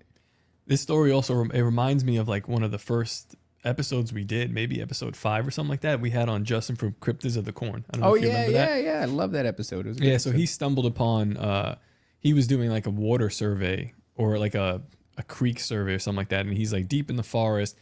They come to a gate and the gate's open, so they go through it, and they're supposed to get to this creek and just study the biology in it.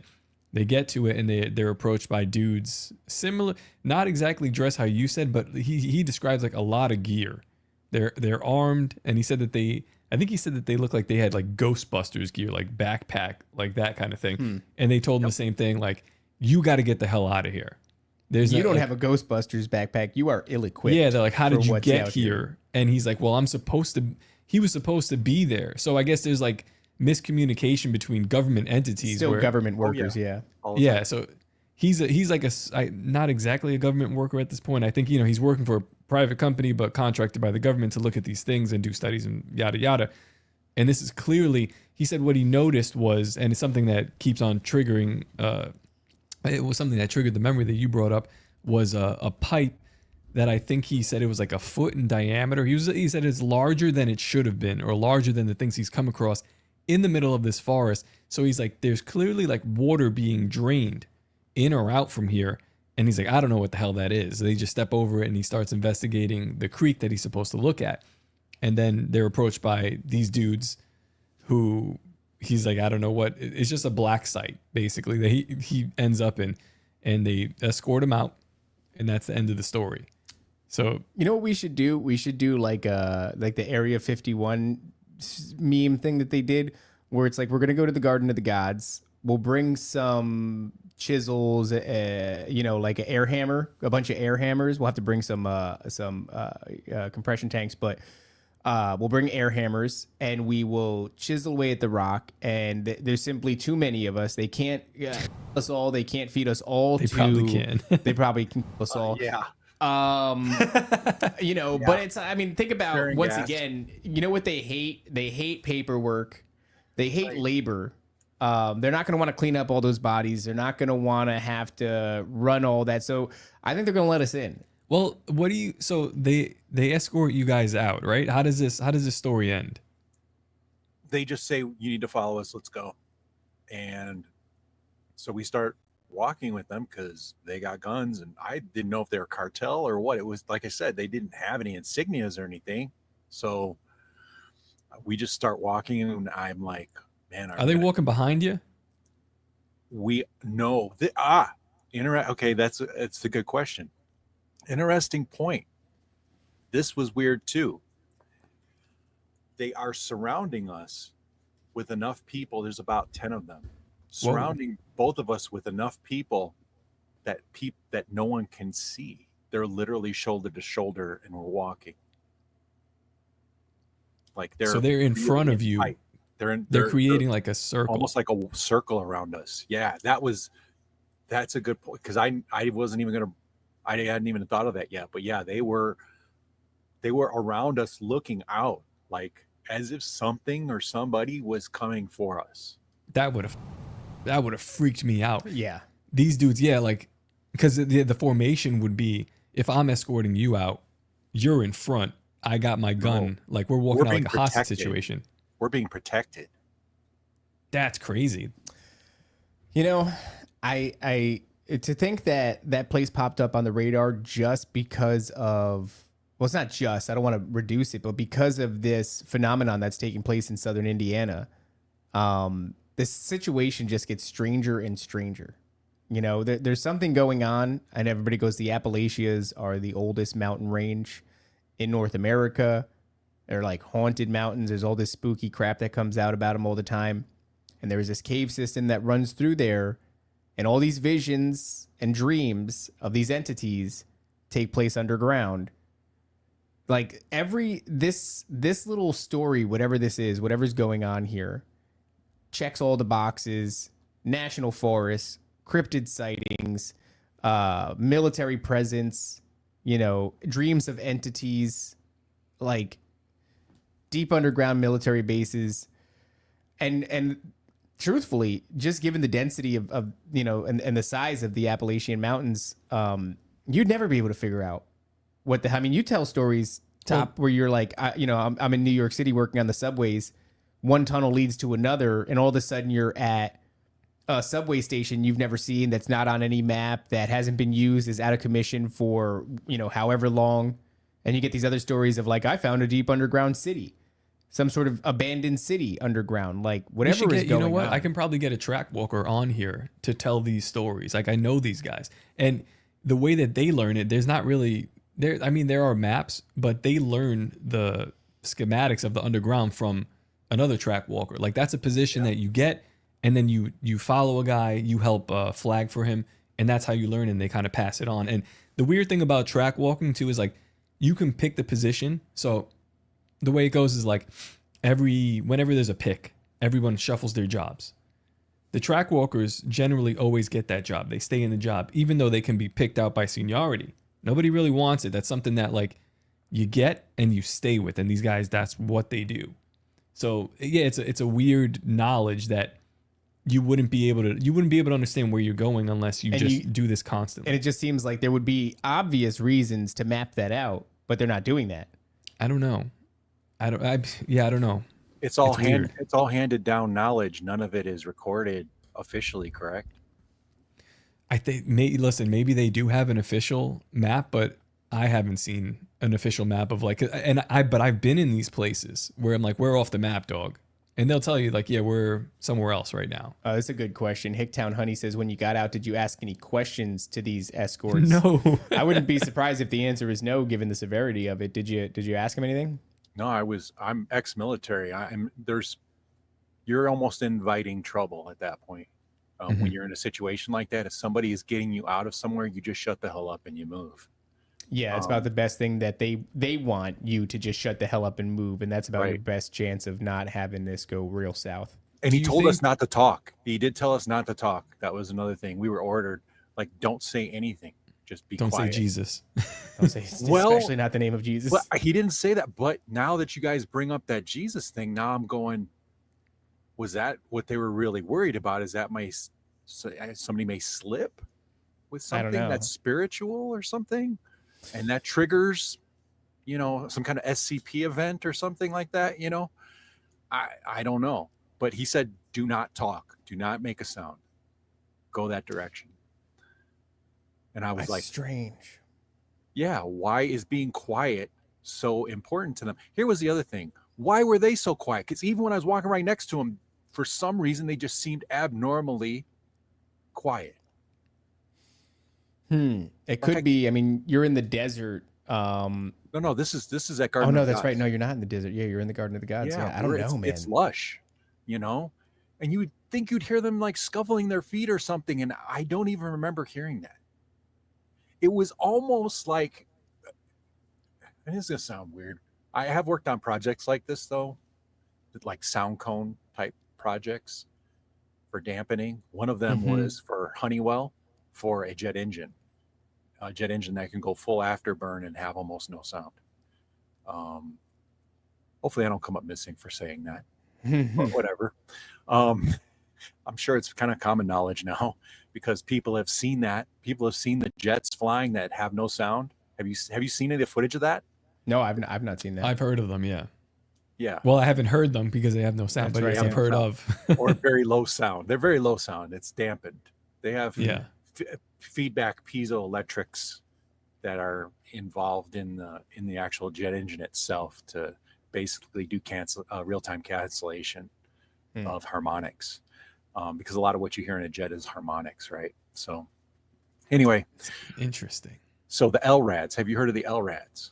Yeah, these are it's basically sound weapon technology, right? Okay, LRADs can also be used to cancel sound, so you could try to talk to somebody right next to you, and they won't be able to hear anything you say, and you also can't hear them. That's interesting. Yeah, I have heard technology where it's like you can create. I think you use the terminology "cone of silence," like around your body as you move, you can create like this sound dampening effect, which is, you know, a lot of people, you know, they're describing what they see in national forests, and sometimes it's like, I don't know if it was a cryptid, but it was like a cloaked person. It seemed like it was maybe military, but and it escorted me out of the forest, but it never made contact. But I got the distinct feeling that I should leave. Couldn't hear it, could barely see it. I was aware that it was there, but it was like mostly cloaked. You could see kind of like the predator. And then you just hear about what what these privatized military companies have, you know, and it's like it gets you to thinking about that episode of Merkel with the predator that he's like a cloaked being in chameleon shimmer. They call that the chameleon shimmer. Yeah, shimmer is what they all use to describe it. Yeah, shimmer. Yeah, that's real. They are doing that with tanks now. They've already demonstrated it in a few instances. So, and they're using radio waves to generate that field, because radio waves can be used to bend light. You can do something called high frequency lensing, and you can actually bend the radio waves. Matter of fact, you'll see it if you can see examples of it from like a shock wave, where a shock wave will create the shimmer. Like when a plane goes by, you'll see that wave in the air. Right, where everything will look wavy. And also too, if you ever see, sometimes you can actually see it if you in the right conditions. You can actually see that waviness from cell phone towers and radars. Oh wow! The radar dishes. You can see it emanate from the radar dish sometimes. You see a little. You could actually see the cancer coming off the 5G tower. It's crazy there. You can see it They're putting that around themselves. Yeah. Well, that's interesting. Yeah, I mean, what I wonder. Well, they don't give a shit when it comes to the military. Everybody in the military is just here, wear this clip, and it's just like cooking you. Yeah, it's like you agreed to defend your country, but also in the fine print, be experimental fodder for the country as well, or at least for some shady aspects of the government. Yeah, I don't know what the hell you stumbled upon there. So but they escort you out. You guys get out of there, and then you said you were feeling weird after. Yes. But now that we're talking about these different radiation emanating devices that can be used to do things like a cone of silence, etc., their backpacks were unusually boxy and heavy, very similar to what he was talking about as far as like almost like Ghostbuster-esque. Right. And if you've seen now, a lot of the guys in the Ukraine-Russian war are wearing these jammers. Like a radar jammer. And they look like that. Have you noticed that? they look like Ghostbusters. Some of them are actually even white, so it even looks like the damn like it just needs a Ghostbuster logo, and you'd be like, same thing. You know what I No, they mean? put a Nazi logo on it instead. Well, people who this actually comes from the Trey Hudson conversation, right? Where it's like whenever there's areas of high strangeness, there's also traces of some sort of like radiation, and people are getting sick around it. You know what I mean? Like they don't feel so hot afterwards. The place we were supposed to go to. We were supposed to go to a place, yeah, and then it got shut down because Space Wolf Research. Well, it's like adjacent, but yeah, Space Wolf Research is a Skinwalker adjacent property. This is a property that butts up against that, and we were supposed to go out there. It's called Moon Lake. We were going to be there middle of August, and the event ended up getting canceled because dangerous levels of radiation started appearing. But they knew to check for the radiation because in these places of high strangeness, radiation is always present. There's a lot of speculation that's what causes all the uneasy feelings, the sickness, the headaches, and then the deaths of cancer, the cancer deaths that come after it. But so they knew they were having this event. They said, okay, let's go around and sweep the property and check for radiation levels. And unfortunately they found, or maybe fortunately, they found high levels of radiation and had to cancel the whole thing. So wherever it's just a game of bingo. Whenever you get into this topic, it's like you have a bingo sheet, military personnel, deep underground military bases, strange feelings of nausea and possibly caused by radiation frequency, national forests, cave system, cryptid, et cetera, et cetera, et cetera. And guys with book bags, apparently. Guys with book bags. So Very it's studious. Yes. There's this bingo sheet that every time we talk about this, it gets filled out a lot. And, we've hit. But you also said, I think you mentioned that at the end of this experience, you guys just kind of like forgot about it. Just whatever. We were like drained, just really. I mean, yeah, we probably hiked 14 miles all together in a day, but it was just very draining. It was unusually draining because we've done that we've done hikes longer than that, not had that much of an issue. It was hot that day, but it wasn't like unusual, but we did feel really like abnormally tired. So it makes me wonder if the packs that they had on were some kind of like active dampeners, sound dampening devices or something, because when you get too close to that particular entrance or something, there's something there they didn't want to disturb. So when they go near it, they have to put these packs on, as a dampening. You think they were device. around you? You think they were around you because as you're approaching this thing, you said you're about a mile away from it. Your wife is feeling sick. You're also kind of feeling weird. Like, were they around you the entire time, letting you, like, what do you see think what that we would was? do? They could have been just like, just observe this dude and see what he's there for, if it's accidental or not. If he starts really poking, yank him out. Or maybe even something more subtle than that. They might have been whacking you guys with some sort of frequency. Your wife's getting sick. They're hoping that you're not adamant that she'll turn back. Active deterrent, like they do with the LRADs, where you get a screeching in your head. Yeah, they could have been hitting you with that. Yeah, well, it could have been hitting her, because it would probably work better on. I mean, if you're going to use an active deterrent, women, right? They're very complaining. You're going to hit women, and children, right? I mean, that's, and as horrible as it sounds, a lot of people don't realize it. There are operations within our military where the doctrine is women and children first, literally. Yeah. Well, I mean, that's kind of a bad move strategically, because if you hit women with it, they're going to go like, I have a headache. And you're just going to go, what else is, you always have a headache. We're going to keep going and exploring this cave system. You have a headache all the time. You're going to have another one tomorrow. They saw Rob. They're like, this guy's too to stop. That's exactly what it is. They're like, they tried, and he was like, I got to know what's in that cave. Well, I'm sure they already did the dossier. I mean, they're like, this dude is half Nephilim. We need to get him out of here. Well, I mean, it's interesting that you were drawn to it, right? It's like, how many people visit Garden of the Gods, and it's just a hiking place to take Instagram photos at. But there's a very small percentage of people that are going to go there. And I'm like, I heard that there are entrances to underground caverns in this place. I got another question. I got it. Like I said, one of my last questions for you. If you were to try to find this place again, do you think you'd be able to locate it, or is it kind of a mystery how you got there?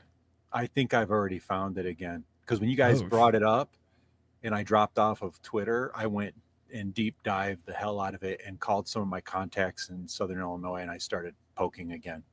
What did you Um, find, Rob? I think I got it. I think I know where it is. So yeah. I've been telling Top Lobster over here that I do think, and I know it's a fool's errand. I And love this. I love how crazy this is. Go ahead, I say just it. want to. I want to see what's in the caves. How about what's in the coffee shop? I went to the coffee shop this morning, and then you were very late. You didn't show up until long after you said you were going to show up, and I had to skedaddle. First, the coffee shop. What's the baby steps? I understand. The coffee shop, Bohemian Grove 4, and then the cave systems, which, you know, obviously Government funded cave systems. will die in there.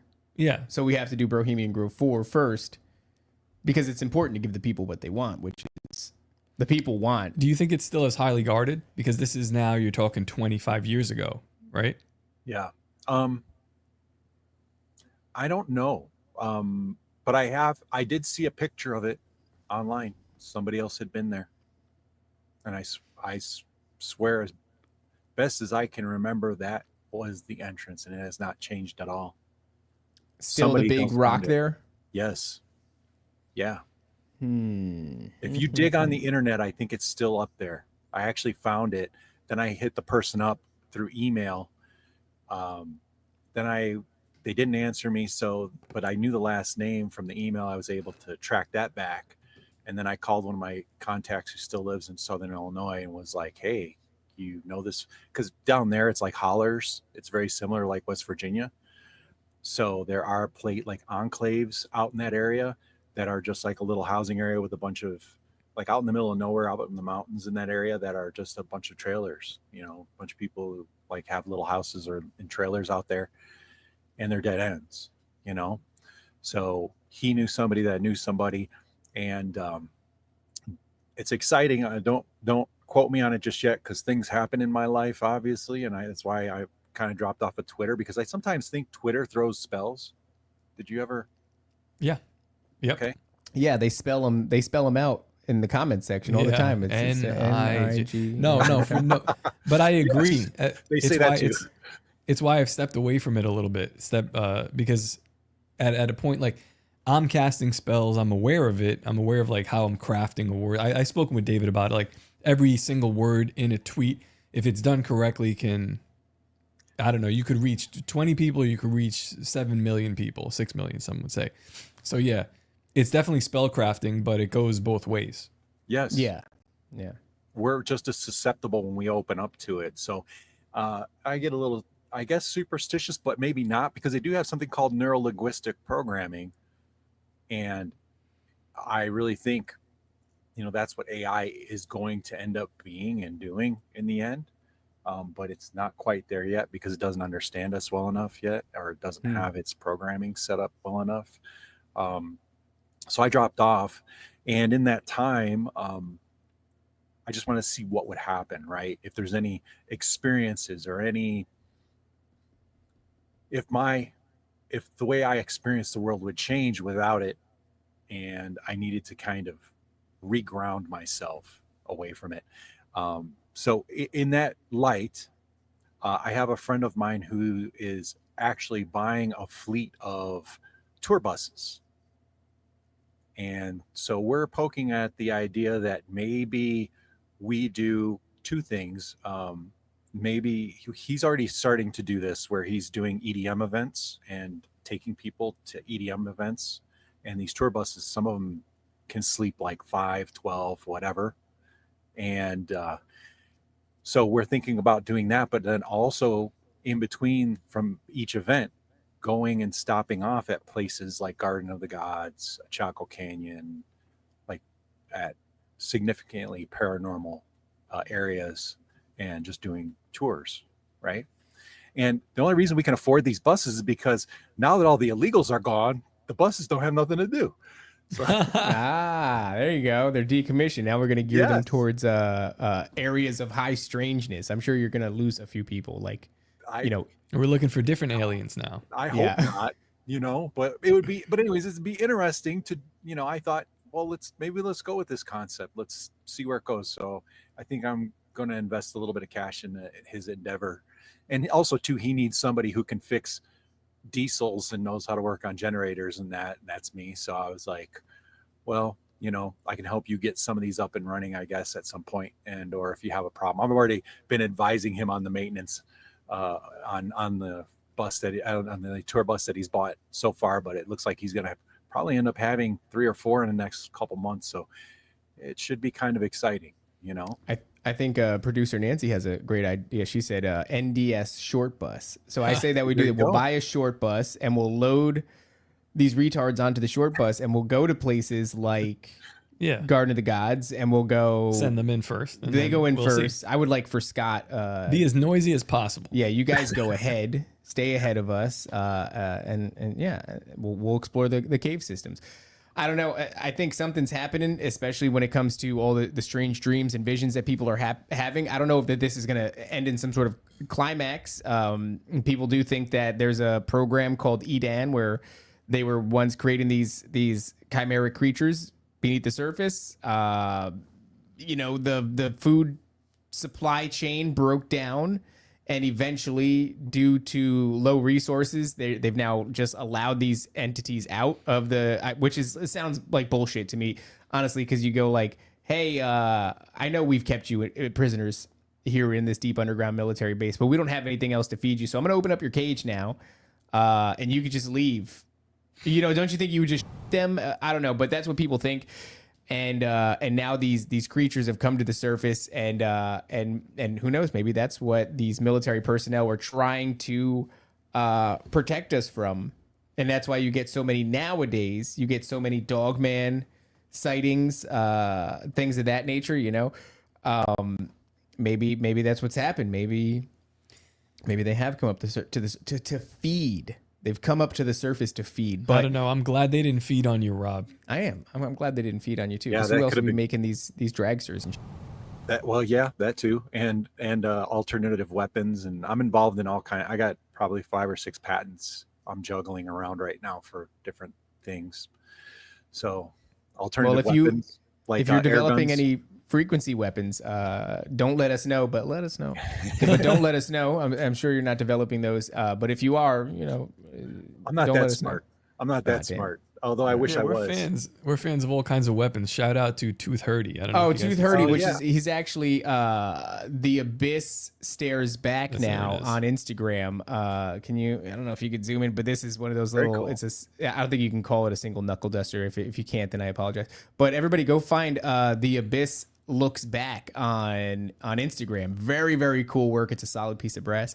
I just like when people make us weapons. And Rob, if you and this is not a weapon, this is for legal purposes a paperweight. But if you are interested in helping us figure out how to make our Nephilim Death Squad swords, drop us a line and let us know where we stand on that after this show. But we got to bring it in for a landing, Rob. But I do have one last thing to ask you. Oh yeah, it's a very important question to ask you. Oh yeah. And I are you having fun?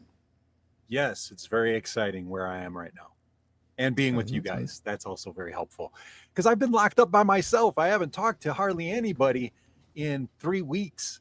Start getting a little kooky. I start getting like everyone else here in New Mexico. Yeah, well, you got to get back on Twitter. You have to scream spells at people. No, I take your experiment and let me know how it goes. Yeah, it's probably better. He'll talk to us in like 2 weeks and be like, guys, actually, I feel a lot healthier now. Did you know that 100% of the people you interact with there are bots? All of them, every single one of them. That is a scary part. That is a scary part. And now the bots are so good because the AI is so good. Oh, yeah. Yeah, it's getting brutal. And then, of course, you have AI footage and everything else, too, which is getting quite hard to defer that from reality. So what does Cashman call it? Post-reality. That's where we live, baby. Rob, it's been a pleasure, brother. Always fun talking to you, man. Good talking to you guys. And I'll hit you a line for that piece, and we'll get it rocking. Awesome. That'd be very cool. All right, guys, another great episode. I think we're gonna be off for the next couple of days, or Yeah, well, because I will be going to quite frankly's Jamboree soiree. So if you guys are in New York City, come and see me. It's not the city. he's sad. Obey, submit, comply, guys. We'll see you later. The greatest hypnotist on planet Earth is a oblong box in the corner of the room. It is constantly telling us what to believe is real. You can persuade them that what they see with their eyes is what there is to see. You can't. Because they'll laugh in the face of an explanation that portrays the bigger picture of what's happening. And they have.